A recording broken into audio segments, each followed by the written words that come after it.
ସ୍ୱାମୀଙ୍କର ପଥ ମଧ୍ୟରେ ଗମନ କରୁ କରୁ ଅନ୍ତର୍ଧ୍ୟାନ। ମହିମା ସ୍ୱାମୀ ସୁଗର ଗ୍ରାମ ଆଶ୍ରମରୁ ଜକାଖଳାକୁ ବିରାଜମାନ ସମୟରେ ଗହଣରେ ଅନେକ ଭକ୍ତ ସ୍ୱାମୀଙ୍କର ଚତୁଃପାର୍ଶ୍ୱରେ ବେଷ୍ଟିତ ହୋଇ ଗିନି ଖଞ୍ଜଣି ବଜାଇ ନାମଗାନପୂର୍ବକ ଘୋଡ଼ାଡିଆଁ ଗ୍ରାମ ପର୍ଯ୍ୟନ୍ତ ଗଲେ।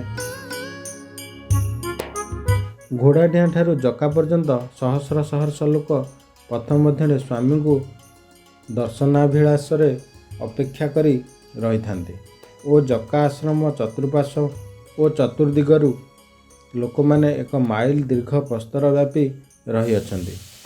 ଏମନ୍ତ ସମୟରେ ସ୍ୱାମୀ ଘୋଡ଼ାଡିଆଁ ଠାରୁ କେଉଁ ଭାବେ ଆଶ୍ରମକୁ ବିରାଜମାନ ହେଲେ ତାହା ଗହଣରେ ଯାଉଥିବା ଭକ୍ତମାନେ ଓ ପୂର୍ବୋକ୍ତ ପଥ ମଧ୍ୟରେ ଥିବା ବ୍ୟକ୍ତିମାନେ କେହି ଦୃଷ୍ଟିଗୋଚର କରିପାରିଲେ ନାହିଁ। ଲୋକମାନଙ୍କ ମଧ୍ୟରେ ଚହଳ ହେଲା ଯେ ସ୍ୱାମୀ କେଉଁଆଡ଼େ ଅନ୍ତର୍ଧ୍ୟାନ ହୋଇଗଲେ। କିଛି କ୍ଷଣ ପରେ ଆଶ୍ରମ ସମୀପରେ ଥିବା ବ୍ୟକ୍ତିମାନେ କହିଲେ, ସ୍ୱାମୀ ପୂର୍ବୋକ୍ତ ଆଶ୍ରମସ୍ଥିତ 21 ହସ୍ତ ମନ୍ଦିରରେ ବିରାଜମାନ ଅଛନ୍ତି।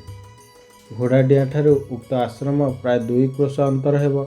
ଉକ୍ତ ଦିନ ସେହି ଲୀଳାରେ ଅସଂଖ୍ୟ ଆଶ୍ଚର୍ଯ୍ୟ ଘଟଣା ଅନେକାନେକ ବ୍ୟକ୍ତି ପ୍ରତ୍ୟକ୍ଷ କରିଅଛନ୍ତି। ପୁନଶ୍ଚ ମହିମା ସ୍ୱାମୀଙ୍କ ଅନୁକମ୍ପାରୁ ଗୋବିନ୍ଦ ବାବାଙ୍କ ଦ୍ୱାରା ଅନେକ ଆଶ୍ଚର୍ଯ୍ୟ ଘଟଣାମାନ ମଧ୍ୟ ପ୍ରତ୍ୟକ୍ଷ ହୋଇଅଛି।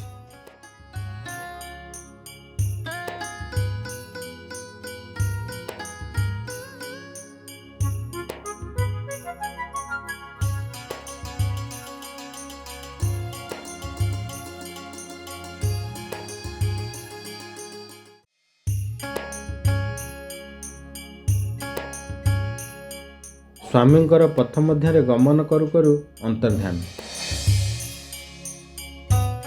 ମହିମା ସ୍ୱାମୀ ସୁଗର ଗ୍ରାମ ଆଶ୍ରମରୁ ଜକାଖଳାକୁ ବିରାଜମାନ ସମୟରେ ଗହଣରେ ଅନେକ ଭକ୍ତ ସ୍ୱାମୀଙ୍କର ଚତୁଃପାର୍ଶ୍ୱରେ ବେଷ୍ଟିତ ହୋଇ ଗିନି ଖଞ୍ଜଣି ବଜାଇ ନାମଗାନପୂର୍ବକ ଘୋଡ଼ାଡିଆଁ ଗ୍ରାମ ପର୍ଯ୍ୟନ୍ତ ଗଲେ। ଘୋଡ଼ାଡିଆଁ ଠାରୁ ଜକା ପର୍ଯ୍ୟନ୍ତ ସହସ୍ର ସହସ୍ର ଲୋକ ପଥ ମଧ୍ୟରେ ସ୍ୱାମୀଙ୍କୁ ଦର୍ଶନାଭିଳାଷରେ ଅପେକ୍ଷା କରି ରହିଥାନ୍ତି ଓ ଜକା ଆଶ୍ରମ ଚତୁଃପାର୍ଶ୍ୱ ଓ ଚତୁର୍ଦିଗରୁ ଲୋକମାନେ 1 ମାଇଲ ଦୀର୍ଘ ପ୍ରସ୍ତର ବ୍ୟାପୀ ରହିଅଛନ୍ତି। ଏମନ୍ତ ସମୟରେ ସ୍ୱାମୀ ଘୋଡ଼ାଡିଆଁ ଠାରୁ କେଉଁ ଭାବେ ଆଶ୍ରମକୁ ବିରାଜମାନ ହେଲେ ତାହା ଗହଣରେ ଯାଉଥିବା ଭକ୍ତମାନେ ଓ ପୂର୍ବୋକ୍ତ ପଥ ମଧ୍ୟରେ ଥିବା ବ୍ୟକ୍ତିମାନେ କେହି ଦୃଷ୍ଟିଗୋଚର କରିପାରିଲେ ନାହିଁ। ଲୋକମାନଙ୍କ ମଧ୍ୟରେ ଚହଳ ହେଲା ଯେ ସ୍ୱାମୀ କେଉଁଆଡ଼େ ଅନ୍ତର୍ଧ୍ୟାନ ହୋଇଗଲେ। କିଛି କ୍ଷଣ ପରେ ଆଶ୍ରମ ସମୀପରେ ଥିବା ବ୍ୟକ୍ତିମାନେ କହିଲେ, ସ୍ୱାମୀ ପୂର୍ବୋକ୍ତ ଆଶ୍ରମସ୍ଥିତ 21 ହସ୍ତ ମନ୍ଦିରରେ ବିରାଜମାନ ଅଛନ୍ତି। ଘୋଡ଼ାଡିଆଁ ଠାରୁ ଉକ୍ତ ଆଶ୍ରମ ପ୍ରାୟ 2 କ୍ରୋଶ ଅନ୍ତର ହେବ। ଉକ୍ତ ଦିନ ସେହି ଲୀଳାରେ ଅସଂଖ୍ୟ ଆଶ୍ଚର୍ଯ୍ୟ ଘଟଣା ଅନେକାନେକ ବ୍ୟକ୍ତି ପ୍ରତ୍ୟକ୍ଷ କରିଅଛନ୍ତି।